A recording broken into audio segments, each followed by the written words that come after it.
Toujours en compagnie de Hélène Vecchiali. Je rappelle le titre du dernier livre, Le silence des femmes, aux éditions Albin Michel. Mais aujourd'hui, plus particulièrement, on parle des enfants et de la manière de les éduquer. Et c'est Marie qui nous rejoint. Bonjour Marie. Bonjour Brigitte. Bonjour à votre invité, excusez-moi. Bonjour Marie. Bonjour. Oui, j'essaye. Alors moi, je suis maman de 3 enfants, assez espacés. J'ai un premier qui va avoir 13 ans bientôt. J'ai un deuxième qui aura 4 ans cette année et un dernier qui a eu 7 mois. Donc c'est que des garçons, hein? C'est ça. C'est pas faute d'espérer avoir des filles, mais bon. Ah qu'est-ce que vous voulez, hein? Vous n'avez pas de chance, hein, vraiment. Hein. Oh non, je vais pas dire pas de chance parce que non, franchement, je plaisante, les garçons, bien sûr. C'est très proche des mamans en règle générale, donc non, je vais pas me plaindre du tout. Hein. C'est un beau cadeau de la vie, les enfants. Et donc vous avez trois garçons et vous êtes toujours avec leur père? Alors mon aîné, non, je l'ai eu d'une première union, donc je l'ai en garde alternée. Oui. Une semaine sur 2 et après les 2 autres je les ai eus avec mon compagnon actuel et donc au niveau de l'éducation mon aîné pour le coup a 2 éducations relativement opposées, la semaine chez moi et la semaine chez son papa. On n'a pas du tout les mêmes façons d'aborder les choses. En quoi elles sont différentes? Bien, je dirais que on se rapproche d'une éducation où on écoute beaucoup, on écoute l'enfant, on écoute ses besoins, on discute avec, on fait en sorte de mettre des mots sur les choses, les sujets. Enfin, on a beaucoup de dialogue à la maison. Et je dirais que chez son père, c'est plutôt le patriarche qui dit à table, on regarde la télé et c'est vous vous taisez, on ne discute pas. Enfin, il n'y a pas vraiment de dialogue. C'est bien parce que, c'est bien. Non, je ne veux pas dire que l'éducation de son père est bien, mais je veux dire c'est bien parce que chez vous, il apprend à la nuance et il est écouté, donc il arrive peut-être à faire la part des choses. Oui, j'espère. Oui, sûrement. Oui, Brigitte a raison. Hein, finalement, c'est une richesse pour lui de voir 2 univers. Et d'apprendre du côté de son père à respecter une autorité descendante.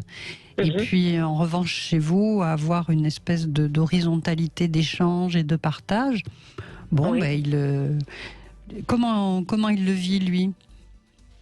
Là, je me suis rendu compte la semaine dernière quand il est rentré qu'il se rend compte des travers de son père dans l'éducation, du fait de ne pas le laisser parler ou de ne pas pouvoir émettre une opinion. Oui, il nous a remonté ça en disant que il pouvait pas en fait aborder des sujets tout de suite. Son père peut se fâcher et puis éclôt la conversation. C'est-à-dire quel genre de sujet? C'est-à-dire que du style juste la vie chez nous.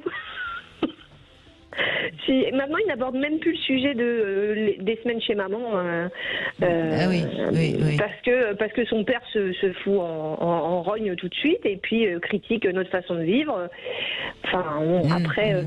Il a besoin de faire preuve d'autorité quoi qu'il arrive, quoi. Oui, c'est ça. Et quand il vous dit ça, comment vous réagissez, vous, quand il vous dit que chez son père, il n'a pas droit à la parole? Qu'est-ce que vous dites? Je lui dis qu'au moins chez nous il a la chance de pouvoir discuter et d'émettre ses propres opinions. Et on lui avait déjà dit de toute façon qu'il se rendrait compte de nos défauts à nous et des défauts chez son père par rapport à nos éducations différentes. Je m'estime pas parfaite dans mon éducation, loin de là, mais je sais qu'il se rendra compte aussi de certaines choses qui lui plairont pas non plus. Mais ça se passe, malgré tout, ça se passe bien avec son père. Oui, malgré tout, ça se passe bien, ouais. Non, là-dessus, j'ai pas. Donc, pour l'instant, ça se passe très bien, donc y a pas de. Oui, donc je pense qu'il y a vraiment pas d'inquiétude à avoir. C'est normal qu'il puisse, et c'est plutôt bon signe qu'il puisse vous en parler de cette manière-là.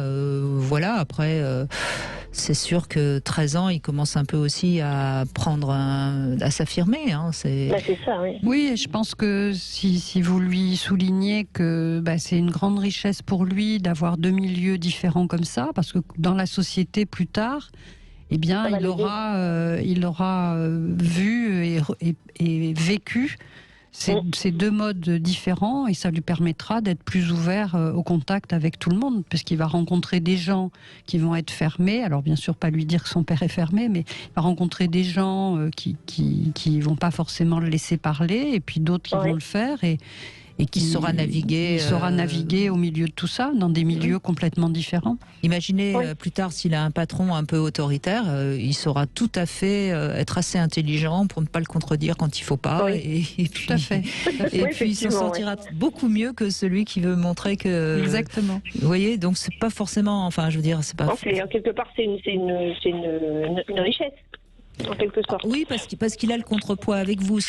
Enfin, je crois qu'aujourd'hui, des enfants qui sont éduqués un peu trop dans cette autorité verticale, c'est pas forcément une richesse, parce que ça peut faire des enfants qui vont pas oser s'affirmer, mais quand lui, il a la chance d'avoir les deux, donc il va en tirer parti. Hein. Oui, et puis vous l'intelligence de pas dire du mal de son père, et de lui expliquer que c'est différent, et que des deux côtés, il y a des bonnes choses, et que des deux côtés, il peut y avoir des choses moins bonnes.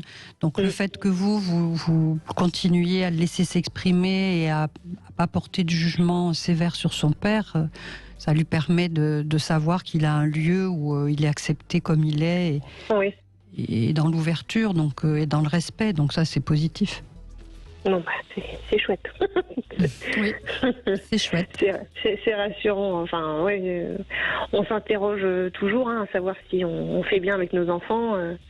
Mais vous savez, Marie, on fait ce qu'on peut. Je crois qu'il faut vraiment être... à partir du moment où on essaye de faire bien, c'est déjà suffisant. Et puis ensuite, on sait aussi que parfois, les enfants vont faire quelque chose de formidable avec quelque chose qui aura été sur le plan éducatif pas terrible.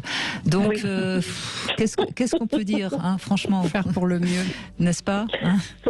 Donc, à part quand on abuse ses enfants ou qu'on les maltraite, le reste, on est des parents suffisamment bons, hein, comme l'aurait dit Winnicott. Tout à fait. Donc tout va bien. À partir du moment où vous voilà. Merci Marie, en tout cas. Merci beaucoup. Merci Marie. Merci beaucoup.